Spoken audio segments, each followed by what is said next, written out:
Jahi Tucker versus Francisco Veron. 8 rounds in the 154-pound division.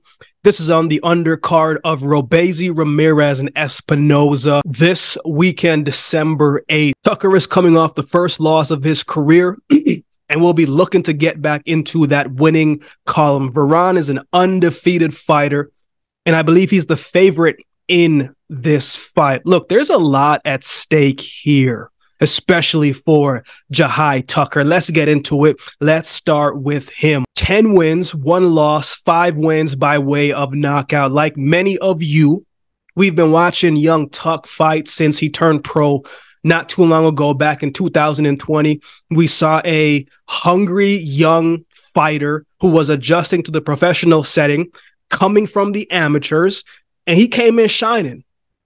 Right? In each fight, from an offensive standpoint, you saw the quick hands, the quick speed, the athleticism, the power in his shots, and the confidence in his mannerisms. You know, there were still some flaws and things that he was going to have to develop and get better with, but you could see the endless amount of potential that he does bring inside of the ring. 2 of his best fights to me have been when he fought DeAndre Smith, which was supposed to be a tough test for him, right? And Tucker took over the fight from the first round. It was one of those fights that whatever he wanted to do, he was doing. He took great angles, used his jab, he slipped shots, good body work, subtle shots that he slipped in that were touching Smith and discouraging him. And his volume in that fight was crazy, man. He was doing some serious work, and you could tell that he was trying to make a statement. He wanted to get that stoppage, and he was able to do that in the 4th round. One thing about Tucker with his style, man, is it's not predictable. You know what I'm saying? Like, sometimes you're not sure what he's going to do, and that can work with you or it can work against you, but he's a very creative fighter. The other performance that I thought was his best performance is when he fought Akeemkhaynes. His first fight at 154 pounds, right? He did a lot of stuff that I'm sure his coaches didn't really want him to do in that fight. He wasn't the most defensively responsible that night. He wanted to show Akeemkhaynes and Xander Zayas, who we called out, that this isn't a guy that you're just going to come in and just bully me, right? You might be bigger than me, but you're not just going to come in and have your way like many other people think. Akeemkhaynes is a big, strong guy, big, strong puncher, right? A lot of people were talking about him being able to stop Jahi Tucker, right? And as a young man, as Jahi Tucker is, what is he, 19, 20 years old? You know, that young mind, that young ego, that young mentality is not just going to let that sit. They hear it, but they're coming out to prove a point. And sometimes Tucker's downfall and the asset is he wears his emotions on his sleeve. He's a bit of an emotional fighter, and you want to see the emotion and the confidence in the fighter, but also that same emotion can get you in trouble because it makes you stand and stay in positions for longer than you need to. And it can often make you not listen to the game plan because you're consumed by the outside noise. Not saying that's the case. I'm saying it was part of the case in that fight. Not all of his fights, but in this fight, that's my assumption of what I saw. In that fight, man, Tucker's determination and heart and physical gifts got him the win over Akeemkhaynes because he got hit a lot. But man, he had that grit. He had that will about him, and he took some of those shots because he was hurt a couple times in that fight. And I think Akeemkhaynes was not expecting him to be as tough as he was. And I liked the fight because there were moments when he could have folded, but it showed the strength, the belief, the confidence, and the ability to rise to the occasion when your opponent is tough. It was a great fight because not all fights are going to be beautifully timed, man. Not every fight is going to be a fight where you can use your skill just to outbeat the person. This was a fight that was physical. You needed determination to win this fight. You needed to be right up here. You needed to get yourself right up here and locked in up here in order to come out on top. Sometimes in life, man, you just have to find the strength to outlast the storm and get the job done. Not always going to be a pretty fight, but that was a fight where you saw, man, this young guy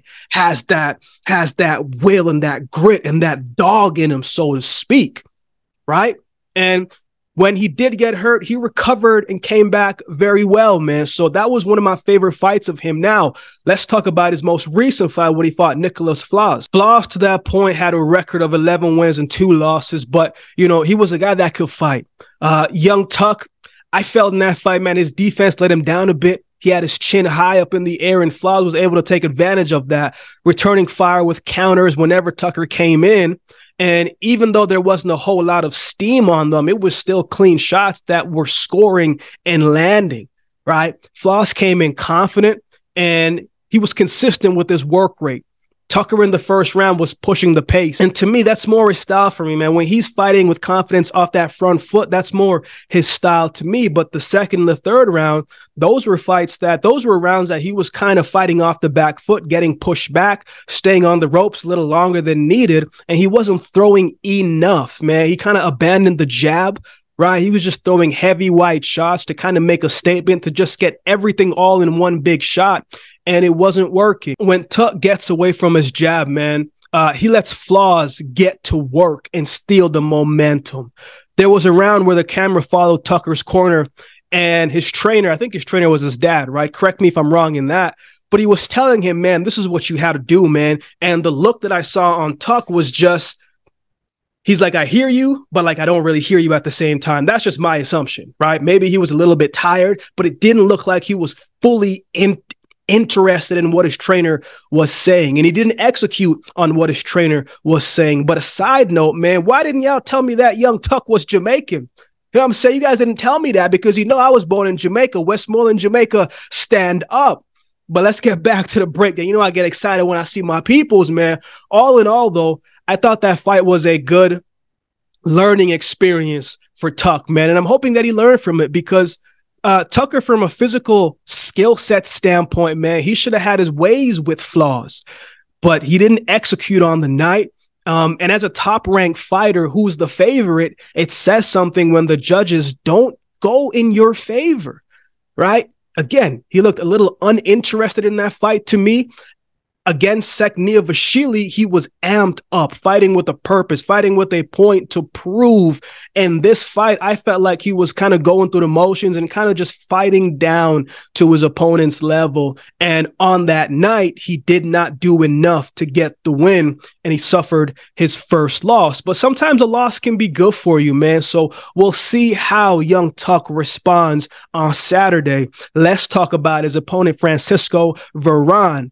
The 2020 Argentinian Olympian, 13 wins, no losses, 10 wins by way of knockout. I don't know too much about Veron. I never watched him live before. He's had one fight in America before last year when he fought Leonardo Ruiz, where he stopped him in 4 rounds. Most of his fights have been in Argentina. I believe he had a couple in Mexico and one in Dubai, I believe.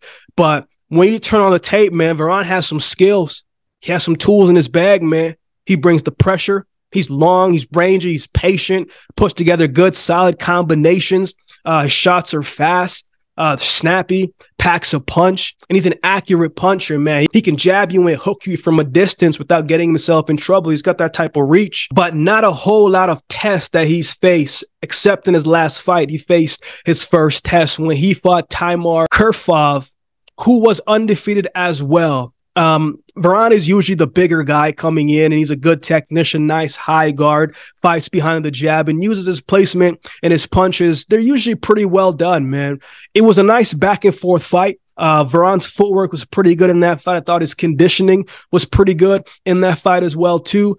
But he wasn't always moving his head off the line. So Kurfov was catching him with some shots every time that he was coming forward. Veron's not a guy who is not willing to trade shot for shot. Like, he'll stand there and trade. He doesn't move his head consistently off of the line all the time. So if Jahi Tucker, his speed, he can take advantage of that, man. He'll be able to return fire with some nice counters of his own. As the fight went on against Kurfov, man, Veron's punches started to It wasn't as snappy as it was in the beginning, not as powerful in the beginning. Though he was still throwing and moving, he was getting pushed back by Kerfov, right? And more, the pressure was starting to get to him a little bit, and he was starting to get hit a little bit cleaner than he was in the beginning of the fight. But to Veron's credit, there were moments throughout each and every single round, man, at least the majority of them, where he hit you with a shot that was eye-catching, and it made you say, whoa, like if he could have capitalized off of that, man, who knows what he could have done. But there are moments throughout the fights that he hits you cleanly. It just makes you think, like, the judges are probably like, whoa, that's the last thing that they saw. And so he will do that to break up some of that momentum, man. There was a lot of close rounds throughout that fight. You go to the 10th round, it was both men were tired. They were going back and fight. They were standing right in front of each other, throwing shots, and they were both landing consistent shots, getting hit. I gave the 9th round to Veron, but I gave the 10th round to Kerfov. And so the scorecards were going to be crazy, of course, as they always are, always interesting. Veron got the split decision victory, but I thought it could have easily been a draw. I thought some of those scorecards were kind of wide because it was a much more closer fight than the scorecards were saying. But man, if Jahi can come in and be the aggressor, Veron doesn't fight too well going off the back foot. When he's under pressure, when he's moving, he doesn't do too well. But when he's dictating the pace of the fight, that's when he can pick you apart and really hurt you. He goes to the body nicely. The jab is nice. The right hand is nice. The combinations he puts together is very nice. This is a dangerous fight for Jahi Tucker. It's a very good matchup. It's an exciting matchup and a good clash in style. So who wins? As I said, man, sometimes a loss for a young fighter is good because it forces you to address certain things, your flaws, and fine-tune them and get back into it, right? But it can also work against you and make you doubt yourself, right? A loss isn't the end-all type of thing, right? Because in life, we lose a lot of times, and when we fall, we can stay down, or we have a choice to get back up, learn from that loss, and continue fighting and to continue pushing. And I believe from that loss, we will see a better version of Jahi Tucker. At least that's what I am hoping to see. Veron is the favorite in this fight, I believe, and I can understand why. He does some very good things in the ring. He's going to bring the pressure to Jahi, make Tucker fight, and gonna make him a very uncomfortable guy in the ring. To me, this is a fight, though, that I think would look similar to when Tucker fought Sekniavashvili, when he has to rise to the occasion. I think he's going to get excited for this fight. This is a fight where he's going to have to get up and prove that he is who he says he is and the potential that a lot of people think that he can hit at the right time. Because if he isn't up for this fight, man, excited, motivated, and trying to prove a point, I think he's going to lose this fight, right? But I do like the underdog, man. I like the young Tuck. I like young Tuck in this one, man. I think he comes back. I think he's motivated, and I think he wills himself to a decision victory in a close fight. What are your thoughts on this fight? Who do you have winning this one? Let me know in the comment section below. If you'd like to support the channel, there's a couple ways that you can do so. You can like, comment, share, and subscribe to the channel. If you'd like to support by way of donation, you can find options in the description below. Also, my Cash App handle will be on screen as well. I don't always get to do all the suggested videos you guys suggest in the comment section below, but if you become a member, those suggested videos rise to the top, and I will do my best to get those done for you that week. Or if you'd like to become a member, just to support the channel, man, that would be greatly, greatly appreciated. Shout out to all of the new members. I appreciate you. Shout out to everybody that has sent donation through the Cash App to support the channel, man. That's love. I don't take it for granted. I appreciate each of you. So with all that being said, if you've been watching the video, this time do me a favor and subscribe to the channel, and we'll definitely see you next time.